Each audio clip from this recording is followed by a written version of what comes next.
19 година в Україні. У прямому ефірі телеканалу АТР новини Заману. Студія Олег Борисов. Мої вітання. Північно-Кавказький військовий окружний суд Росії оголосив перерву до 20 лютого в розгляді справи проти 6 ялтинців, яких окупанти звинувачують у тероризмі. Судове засідання було закритим. Людей, які приїхали підтримати фігурантів справи, до будівлі суду не пустили. Пояснили, вони не є учасниками процесу. У суді допитали свідка обвинувачення ФСБшника Олександра Компанєйцева. Він заявив, Муслім Алієв, керівник Ялтинського і Алуштинського відділення партії Хізбут Тахрір, яка заборонена в Росії. Решта займалися вербуванням.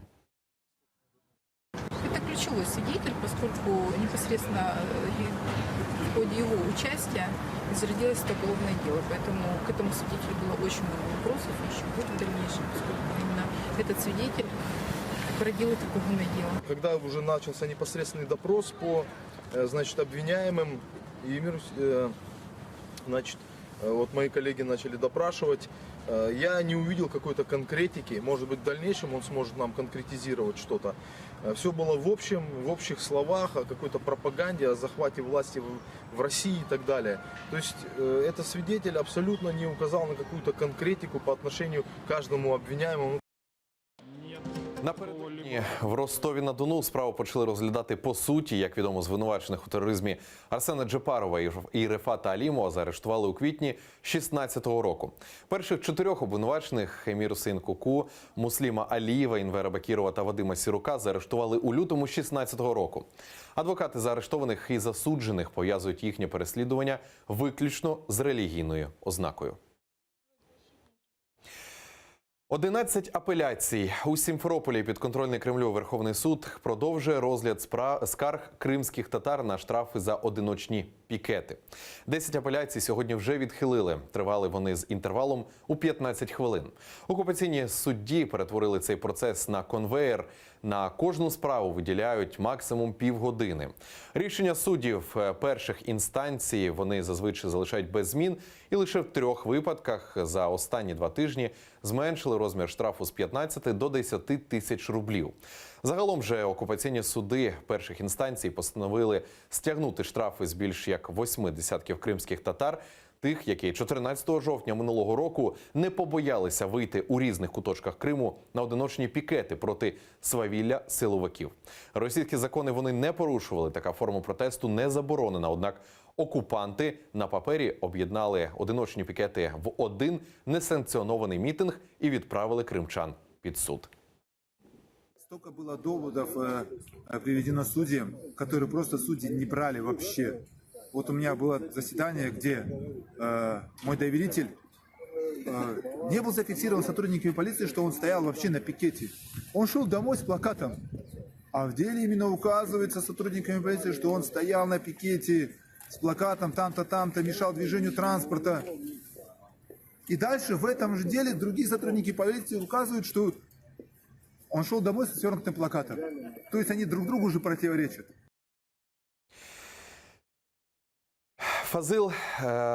Фазила Ібраїмова із дружиною затримали окупаційні силовики. Про це на сторінці у Фейсбук написав адвокат Мамед Мамбетов. Відомо, що в будинку подружжя зараз проводять обшук. Фазила та його дружину відвезли в головне управління ФСБ в Сімферополі. Фазил Ібраїмов нещодавно оголосив про голодування через знесення мечеті із самозабудов кримських татар на галявині протесту на масиві Стрілецька у Сімферополі. Член громадської організації «Себат» Фазил Ібраїмов у 2014 році підтримав анексію Криму. Під час конфлікту на галявині протесту звертався до Владимира Путіна, сподіваючись на його підтримку, але дочекався лише силовиків. То государство, которое они с радостью ждали, по отношению к таким людям проводит репрессии. Как раз в преддверии выборов это хороший посыл для тех людей, которые поддерживают эту власть, чтобы задумались, а что еще от нее ждать, кроме как репрессий.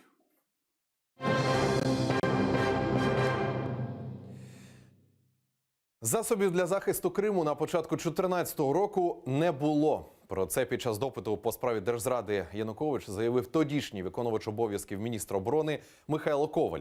За його словами, операція по захопленню півострова була чітко спланована. Військові частини блокували російські війська, а всім процесом керував генерал армії Російської Федерації Олександр Галкін.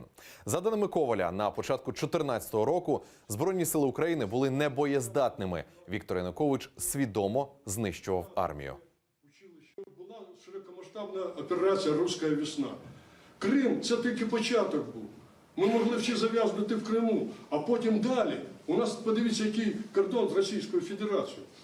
Є союзна держава Білорусь. Ми тоді розтягували сили засоби, щоб ці всі напрямки прикрити. І у нас фактично загроза вторгнення була до виборів легітимного президента України. До 25 травня була загроза вторгнення.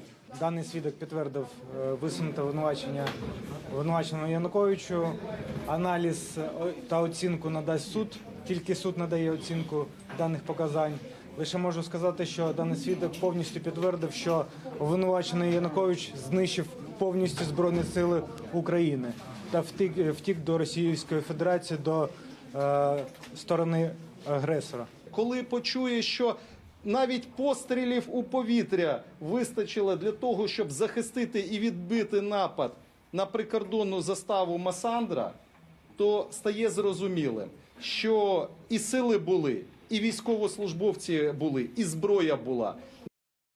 А зараз у суді почали допитувати секретаря Ради нацбезпеки та оборони Олександра Турчинова.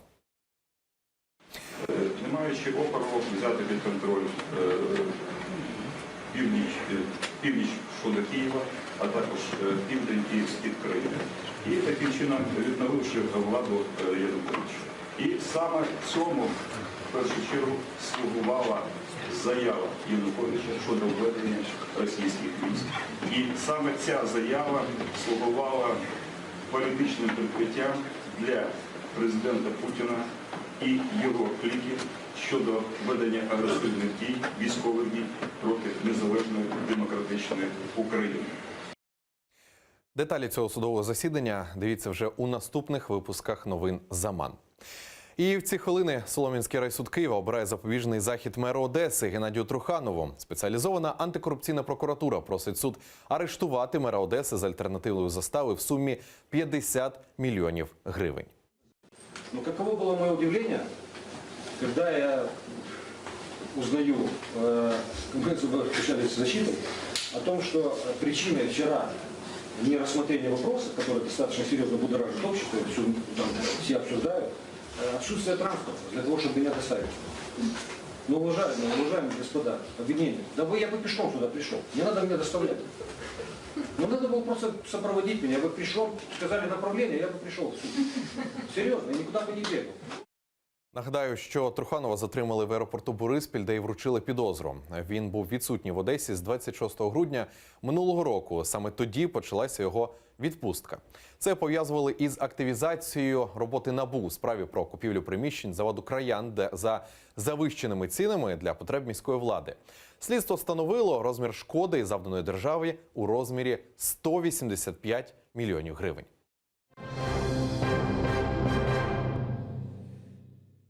Найкривавіший злочин за останні 6 років. У Сполучених Штатах 19-річний Ніколас Круз, якого відрахували зі школи, відкрив вогонь у своїй колишній альма-матер. Загинуло 17 людей, 1,5 десятка поранені. Переважна більшість жертв – діти, учні старших класів.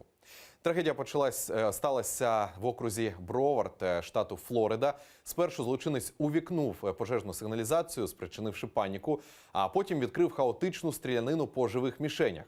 Нападник встиг спустошити кілька магазинів, перш ніж його схопила поліція. Згодом правоохоронці дослідили його соцмережі. Кажуть, там багато доказів неадекватної поведінки хлопця. Деякі очевидці записали момент стрілянини на свої телефони і виклали відео в інтернет.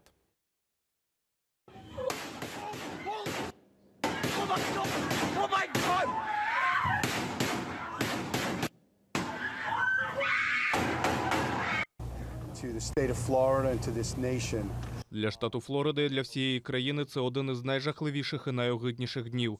Мені важко усвідомити той факт, що діти, озброєні лише рюкзаками та олівцями, пішли до школи, аби втратити свої життя. Якщо ми помічаємо людей з підозрілою чи неадекватною поведінкою, ми повинні негайно сповіщати відповідні органи. Перше, про що ви думаєте, Боже, я сподіваюся, це ніколи не трапиться з моєю родиною. Потім у вас закипає лють. Як це могло статися в цій країні, в цій державі, яка так зосереджена на тому, щоб всі наші діти були у безпеці? І зрештою, ви приходите до висновку, що це просто абсолютно чисте зло. This is just absolutely pure evil. І на цьому це всі новини. Наступний випуск вже менш ніж за годину о 16:00. А прямо зараз ефір телеканалу АТR продовжить програма «Бугунь». Гостем студії буде політтехнолог Тарас Загородній. Залишайтесь з АТR.